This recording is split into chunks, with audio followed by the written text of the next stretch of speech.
Welcome back to Historical Belle. I am Maria of Historical Belle, and today we will be going over part 2 of making this Tudor style Renaissance fair doublet. Last time in part 1, you saw me complete this part right here, this vest portion of the doublet, but today we will be putting on the skirt and the sleeves. Hopefully in time for me to make it to the COVID-friendly Renaissance fair! You'll see that was a problem. Might not actually happen. We'll find out. Stick around to the end of this video to see if I can sew it all in time. But yes, this is the back of the vest portion, and the trim was lovely. Love those V's. So now I am here with the sleeve. This is a very interesting type of sleeve. It had a lot of little like gathery poof things that aren't gathered. They were like pleats that you see there. So right here I'm flat lining, which means I'm just attaching the lining to the piece versus attaching all of the lining together and then all of the fashion fabric together. I'm just attaching the lining to the fashion fabric piece by piece, which is what I do sometimes.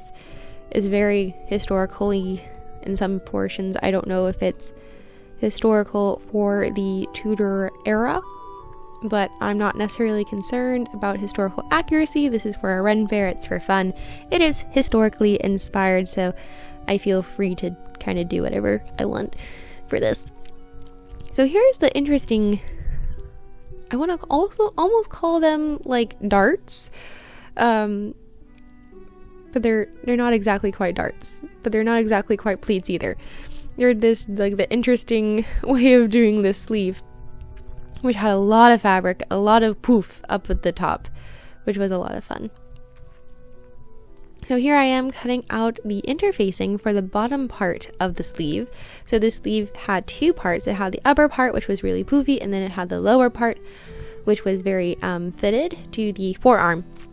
It was also very stiff. It is stiff because it has lining and interfacing, as well as a lot of trim. There's even more trim on the second piece, the lower piece of the arm, which I am putting on here.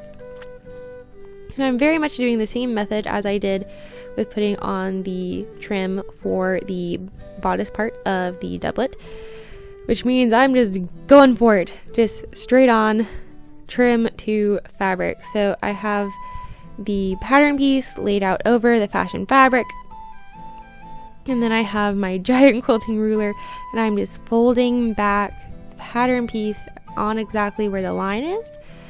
So, and then just pinning the trim down on it, and cutting the trim as I go, so it is the exact perfect measurement, so I'm not wasting any trim because trim can be expensive. All of this trim came from my basement though. This was a stash busting project. It was, I'm pretty sure I got all of this stuff from a giant fabric warehouse by my house called Fabric World, and it's fantastic. And it has very good prices, but you just never know what you're going to find there. So when you find something that you like or you think you might use for a project, I just go ahead and get it, because it might not be there when you go back. It probably won't. It's just a bunch of kind of leftover things. But you can make some really awesome stuff out of it, especially if you just kind of add it to your stash, knowing I like this and I will use it someday. So that's what I'm doing here. So I had like kind of pricked all of the pins, all of the trim down with pins. So here I am just pushing those pins into the fabric so that it all stays while I go to sew it.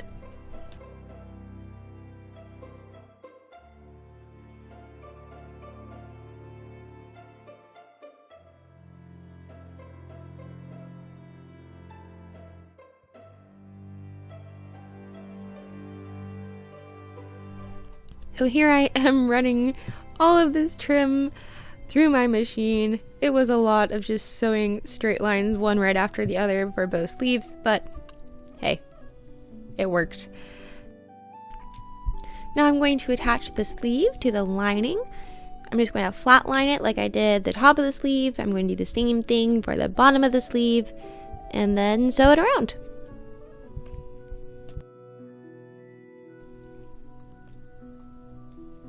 So before I turn it right side out, I always trim the corners, and that way the corners, it lays better. And also I'm going to trim off all of the little salvage edge that I might have, because I don't want that bulk to be in the sleeve. It's already supposed to be tight fitting.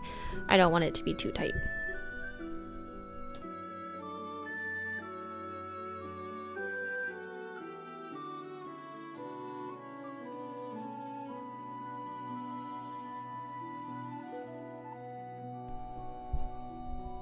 So now that I have it all turned right side out, I realized that I had forgotten one of the portions of the trim, and that was, there was supposed to be one more trim piece that goes across, and I kind of forgotten about that. But oh well, I decided I'm still going to go put the trim on. I'll just do it, the seam, there will be a line of thread that goes through the backing that you can see, but that'll be okay. It'll kind of hold everything down anyway, so it's not a big problem. And also no one really sees like the inside portion of the sleeve right there, like you just don't. So I'm going to go ahead and add it because I really like how it looks with it going across.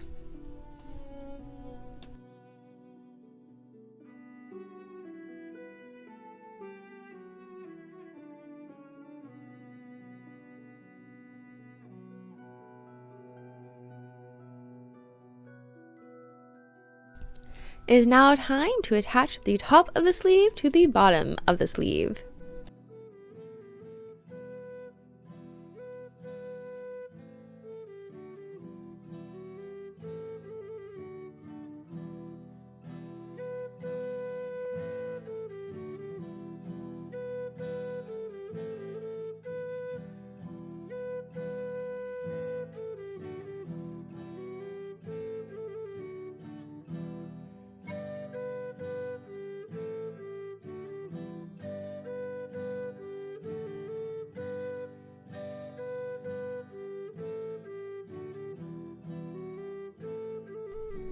At this time, I am also sewing down those dart things on the top of the sleeves.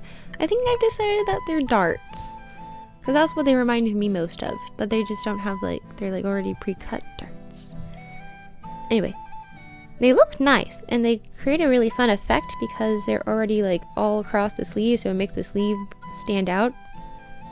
But I've just never seen anything like it before. Yes, there is even more trim that goes on the sleeve. Now, I didn't forget about these two. These two more stripes that go horizontally along the sleeve, I knew I was going to have to do after I sewed the sleeve together, because one goes right at the seam, and I wanted to cover up that seam where the top of the sleeve meet and the bottom of the sleeve meet, and then one goes right at the cuff, and I wanted it to be right there on the edge, so that it kind of holds the lining in place as well as the top fabric. So, you know, it's kind of annoying when that like lining keeps poking out. That's a problem that I was having with the bottom of the skirt. Anyway, we'll get there at some point. But for now, I am top stitching down the 2 more lines of trim. So much trim. There was so much trim that went into this doublet.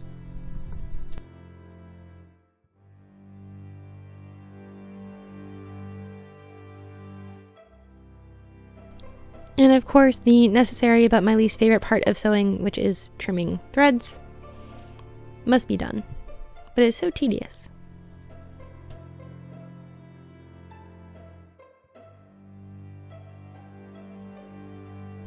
Finally, the sleeve will come together and look like an actual sleeve and not just a kind of rectangle-ish piece of fabric.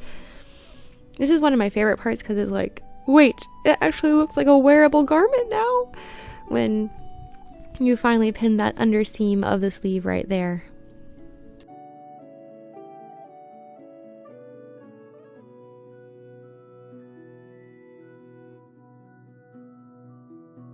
Now that the sleeves are sewn and are wearable sleeves, it is time to set them into the doublet.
the sleeves are on, so it is time to start the skirt part of the doublet. And goodness, this was a lot of fabric.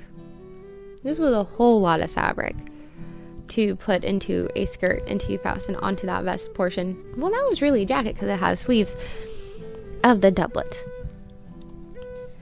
It was supposed to be lined on the bottom, so here I have my lovely bedsheet lining that I'm going to put onto the skirt.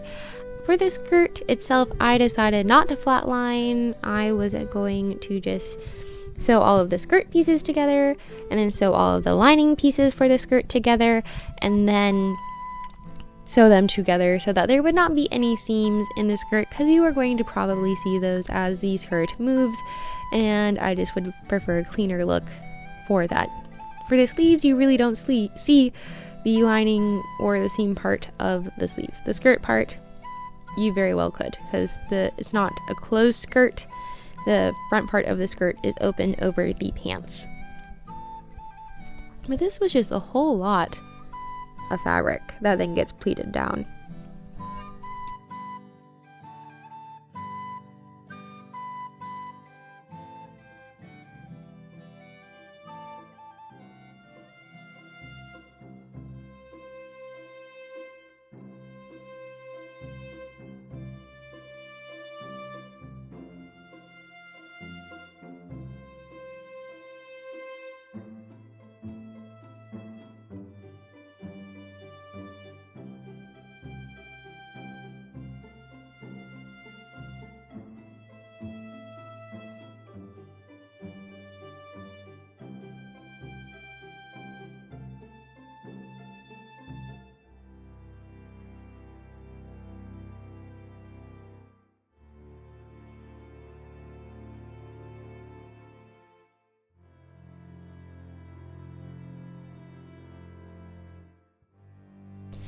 As I am trying to complete the skirt of this doublet, it is also the morning of the Renaissance Fair, of the day that we have to go to the Renaissance Fair.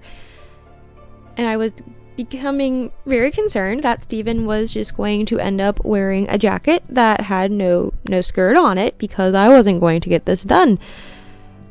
Because as you could see, there's so much fabric, and it took so long to sew it all. It wasn't hard necessarily, because it was just a bunch of straight lines, but it was just so much, and it was taking longer than I thought it was going to take.